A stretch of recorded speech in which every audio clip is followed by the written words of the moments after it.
നമ്മൾ ഇന്ന് ഡിസ്കസ് ചെയ്യാൻ പോകുന്ന ടോപ്പിക് നമ്മുടെ ബൈക്കിലൊക്കെ ഇതേപോലുള്ള പവർ ഫിൽറ്റർ സെറ്റ് ചെയ്യുന്നത് കണ്ടിട്ടുണ്ടായിരിക്കും. അത് നമ്മുടെ എഞ്ചിൻ ലൈഫ് കുറയ്ക്കുകയോ കൂട്ടുകയോ അങ്ങനെയുള്ള കാര്യങ്ങളൊക്കെ ആയിരിക്കും. അത് ഒരുപാട് പേരൊന്നും കൈയടക്കാത്തൊരു സ്പോട്ടാണ്. ഞാൻ അപ്പോൾ അത് തന്നെ പറയാം. അതുപോലെ പവർ ഫിൽറ്റർ വെക്കുന്നുണ്ട് നിങ്ങളുടെ എഞ്ചിൻ ലൈഫ് ഉറപ്പായിട്ടും കുറയും. ഞാൻ പറയുന്നത് ഒരിക്കലും ഇത് സെറ്റ് ചെയ്ത് കഴിഞ്ഞാൽ ഇന്നോ നാളോ മറ്റന്നാളോ അല്ലെങ്കിൽ അടുത്ത ആഴ്ച നിങ്ങൾ എഞ്ചിൻ അടിച്ച് പോകുന്നില്ല. പക്ഷേ ആ ഒരു സാധനം വെക്കുന്നില്ല നിങ്ങൾ എഞ്ചിൻ ലൈഫ് ഉറപ്പായിട്ടും ലോങ് റണ്ണിൽ എഞ്ചിൻ ലൈഫിനെ അത് അഫക്റ്റ് ചെയ്യും. കാരണം ഞാൻ വേറൊരു കാര്യം പറഞ്ഞുതരാം. നിങ്ങൾക്ക് എല്ലാവർക്കും അറിയാം more air equal to more power. അതേപോലെ മോർ എയർ കടത്തി വിടണമെങ്കിൽ നമ്മുടെ ഫിൽട്രേഷൻ്റെ റേറ്റ് കുറയ്ക്കണം. അപ്പോൾ ആ ഒരു ഫിൽറ്ററിന് നമ്മുടെ നോർമൽ സ്റ്റോക്ക് ഇതേപോലത്തെ OEM ഫിൽറ്ററിൻ്റെ കാട്ടി കുറച്ചുകൂടെ ഫിൽട്രേഷൻ കുറവായിരിക്കും. ഇപ്പോൾ നമ്മൾ എഞ്ചിൻ്റെ അകത്തോടെ കയറുന്ന ഡസ്റ്റിൻ്റെ അളവ് കമ്പാരിറ്റീവ്ലി സ്റ്റോക്കിനെ അപേക്ഷിച്ച് കൂടുതലായിരിക്കും. അങ്ങനെയാണ് ആ ഒരു ഫ്രീ ഫ്ലോ എയർ ഫിൽറ്റേഴ്സൊക്കെ വർക്ക് ചെയ്യുന്നത്. പിന്നെ അതിൻ്റെ കുറ്റം മാത്രം പറഞ്ഞ പോലെ അതിൻ്റെ അഡ്വാൻറ്റേജ് ഞാൻ ആദ്യം പറഞ്ഞുതരാം. ആദ്യം തന്നെ ആ ഒരു എയർ ഫിൽറ്റർ വയ്ക്കുന്നതിൽ നിങ്ങൾക്ക് പവർ നല്ല രീതിക്ക് കൂട്ടാൻ പറ്റും. കാരണം ഒരു more air equal to more power, കൂടുതൽ എയർ കയറ്റി വിടുന്നതിലൂടെ നിങ്ങൾക്ക് കൂടുതൽ പവർ പ്രൊഡ്യൂസ് ചെയ്യാൻ പറ്റും.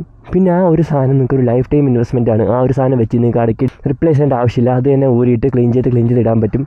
പിന്നെ പവർ മാത്രമല്ല, ആ ഒരു സാധനം യൂസ് ചെയ്യുന്നതിലൂടെ നിങ്ങൾക്ക് വണ്ടിയുടെ സൗണ്ടും ഒരു എക്സ്റ്റെൻഡ് വരേക്കും ഇൻക്രീസ് ചെയ്യാൻ പറ്റും. നിങ്ങൾ ഹൈ റേഞ്ച് ലഡാക്ക് അതേപോലെ ഡെഫ്റ്റി പ്ലേസിലൂടെ പോവുകയാണെങ്കിൽ നമ്മുടെ നോർമൽ എയർ ഫിൽറ്റേഴ്സൊക്കെ വെച്ചുള്ള വണ്ടി കൊണ്ട് പോവുകയാണെങ്കിൽ വണ്ടിയുടെ ബ്രീത്തിങ് ഒരുമാതിരി മൂക്കടഞ്ഞ് എഞ്ചിൻ ശ്വസിക്കുന്ന പോലെ ആയിരിക്കും. അപ്പോൾ ഈ ഒരു സാധനമൊക്കെ വെച്ചാൽ അവിടെയൊക്കെ നിങ്ങൾക്ക് പ്രോപ്പറായിട്ട് പവർ ജനറേറ്റ് ചെയ്ത് വണ്ടി ഓടിച്ചുകൊണ്ട് പോകാൻ പറ്റും. ആ ഒരു സാധനം നിങ്ങൾക്ക് പീരിയോഡിക് സർവീസിൽ റിപ്ലേസ് ചെയ്യേണ്ട ആവശ്യമില്ല. ഇപ്പോൾ കുറച്ച് കോസ്റ്റ് കൂടുതലാണെങ്കിലും ഒറ്റ പ്രാവശ്യം ഇൻവെസ്റ്റ് ചെയ്താൽ മതി.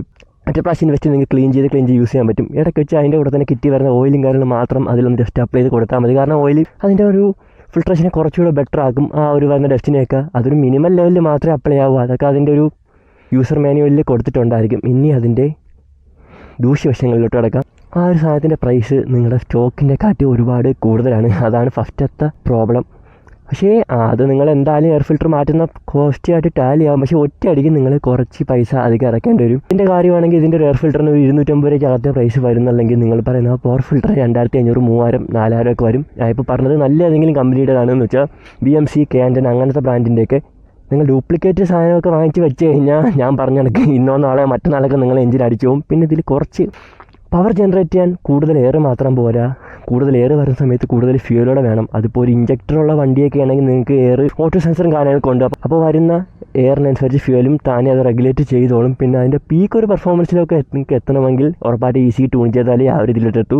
പിന്നെ വരുന്ന എയർ പുറത്തോട്ട് പോകാൻ വേണ്ടി ഒരു ഫ്രീ ഫ്ലോ എക്സോസ്റ്റ് കൂടെ സെറ്റ് ചെയ്യണമെങ്കിൽ അതിൻ്റെ ഒരു പീക്ക് ഒപ്റ്റിമം പെർഫോമൻസ് നിങ്ങൾക്ക് ഒപ്റ്റെയിൻ ചെയ്യാൻ പറ്റും. പക്ഷേ ഫ്രീ ഫ്ലോ എക്സോസ്റ്റൊക്കെ സെറ്റ് ചെയ്താൽ ഒരുപാട് സൗണ്ട് കൂടുതലായിരിക്കും. പിന്നെ കാറ്റലിറ്റിക് കൺവെർട്ടും കാര്യങ്ങളൊക്കെ ഊരി മാറ്റുന്നതിലൂടെ പൊല്യൂഷൻ കൂടും. പിന്നെ പോലീസ് പിടിച്ച് കഴിഞ്ഞാൽ ഫൈൻ കിട്ടും. അതാണ് മെയിൻ കാര്യം. അല്ലാതെ പൊല്യൂഷനൊക്കെ നോക്കി ആരും വണ്ടിയൊന്നും ഓടിക്കാറൊന്നുമില്ല.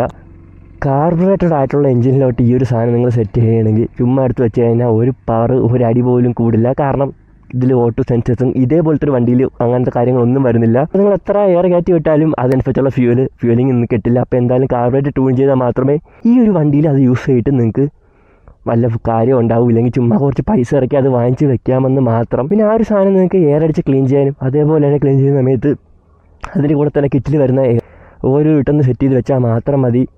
പിന്നെ മാക്സിമം ഇതേപോലത്തെ കാര്യങ്ങളൊക്കെ സെറ്റ് ചെയ്യണമെങ്കിൽ ഫിറ്റഡായിട്ടുള്ള ബ്രാൻഡിൻ്റെ സാധനങ്ങൾ മാത്രം വാങ്ങിച്ച് വെക്കാൻ നോക്കണം. കുറച്ച് വില കൂടുതലാണെങ്കിൽ എഞ്ചിൻ മണിയൊക്കെ എടുക്കുന്നത് വെച്ച് നോക്കുകയാണെങ്കിൽ ആ ഒരു വില കമ്പാരിറ്റീവ്ലി നല്ല രീതിക്ക് കുറവാണ്. അപ്പോൾ അങ്ങനെയൊക്കെ നോക്കി വേണം മാത്രം വണ്ടി വാങ്ങിച്ച് വെക്കാൻ വേണ്ടി. ഈ ഒരു സാധനം വെക്കുന്നതും വെക്കാതിരിക്കുന്നതും എല്ലാം നിങ്ങളുടെ ഇഷ്ടം മാത്രമാണ്. പിന്നെ ഇങ്ങനൊരു കാര്യം വെക്കുകയാണെങ്കിൽ അതിന് കുഴപ്പമുണ്ടെന്ന് അറിഞ്ഞുകൊണ്ട് വെക്കുന്നതും അതറിയാതെ വെക്കുന്നതും തമ്മിൽ നല്ല രീതിക്ക് വ്യത്യാസമുണ്ട്. പവർ വേണമെങ്കിൽ നിങ്ങൾ ഈ വണ്ടിയുടെ എഞ്ചിൻ്റെ ലോങ് റണ്ണിനെ സാക്രിഫൈസ് ചെയ്യേണ്ടി വരും. അങ്ങനെ ഏതെങ്കിലും കാര്യം അറ്റൈൻ ചെയ്യാൻ വേണ്ടി നമ്മൾ വേറൊരു കാര്യം ഉറപ്പായിട്ട് സാക്രിഫൈസ് ചെയ്യേണ്ടി വരും. എല്ലാം കൂടെ കൊടുത്തുകൊണ്ട് സാധനം ഒരിക്കലും തരില്ല. പിന്നെ പവർ ഫിൽറ്റർ വെച്ച വണ്ടിയും നിങ്ങൾ സ്റ്റോക്ക് വണ്ടിയും കൂടെ ഓടിച്ച് നോക്കുമ്പോൾ തന്നെ ആ ഒരു ഡ്രാസ്റ്റിക് ഡിഫറൻസ് മനസ്സിലാവും. അപ്പോൾ പെർഫോമൻസിന് വേണ്ടി നിങ്ങൾ എഞ്ചിൻ്റെ ലോങ് റണ്ണിലുള്ള റിലയബിലിറ്റിയാണ് കളയുന്നത്. പക്ഷേ പൈസയൊക്കെ ഉള്ളവരാണെങ്കിൽ കുഴപ്പമില്ല. ആ ഒരു സാധനം വെച്ചാലും കുറച്ചാൾ എഞ്ചിൻ പണിയാലും മാറ്റാൻ പറ്റും. അത് പെട്ടെന്നൊന്നും പണിയൊന്നും ആവില്ല. ഒരുപാട് നാൾ ഓടുമ്പോഴത്തേക്ക് ആ ഡസ്റ്റൊക്കെ അക്ലിമേറ്റ് ചെയ്ത് മാത്രമേ ആ ഒരു കംപ്ലീറ്റ് നിങ്ങൾക്ക് വരൂ. പക്ഷേ എപ്പോഴും സ്റ്റോക്ക് എയർ ഫിൽറ്റേഴ്സാണ് നമ്മുടെ വണ്ടിയുടെ പെർഫോമൻസിനും എന്ന് വെച്ചാൽ ഒരു ആവറേജ് രീതിയിലെ പെർഫോമൻസും എല്ലാം സെറ്റ് ചെയ്ത് വണ്ടിയുടെ എഞ്ചിനും പ്രൊട്ടക്റ്റ് ലോങ് റണ്ണും എല്ലാം കൂടെ മനസ്സിൽ കണ്ട് സെറ്റ് ചെയ്ത് വെച്ചിരിക്കുന്ന ഒരു എയർ ഫിൽറ്ററാണ് സ്റ്റോക്ക് OEM എയർ ഫിൽറ്റർ. ആ ഒരു എയർ ഫിൽറ്റർ പേപ്പറിൽ എയർ ഫിൽറ്ററാണ് ഇപ്പോൾ ഇതിൽ വരുന്നത്. അത് നിങ്ങൾക്ക് റീയൂസ് ചെയ്യാൻ പറ്റില്ല. ജസ്റ്റ് ഓരോ സർവീസിലും യൂസ് ആൻഡ് ത്രോ സെറ്റപ്പാണ്. അതെടുത്ത് കളഞ്ഞിട്ട് പുതിയ വെക്കാൻ മാത്രമേ പറ്റൂ. നിങ്ങൾക്ക് ഈ കണ്ടൻറ്റ് യൂസ്ഫുൾ ആയെന്ന് വിചാരിക്കുന്നു. ഇതേപോലത്തെ കൂടുതൽ കണ്ടൻറ്റായിട്ട് എൻ്റെ ചാനലൊന്ന് സബ്സ്ക്രൈബ് ചെയ്ത് വെച്ചേക്കണം. പിന്നെ വീഡിയോ കണ്ടിട്ട് അതേപോലെ ഇറങ്ങി പോകാൻ പറ്റുമെങ്കിൽ ലൈക്ക് അടിച്ചേക്ക്. നിങ്ങൾക്ക് എന്തെങ്കിലും അഭിപ്രായം കാര്യങ്ങളൊക്കെ ഉണ്ടെങ്കിൽ എന്നെ കമൻറ്റ്സിലൂടെ എൻ്റെ ഇൻസ്റ്റാ ഐ ഡി കൂടെ കോൺടാക്ട് ചെയ്യുന്നതാണ്. അപ്പോൾ പുതിയൊരു വീഡിയോ കാണുന്നതിന് ബൈ.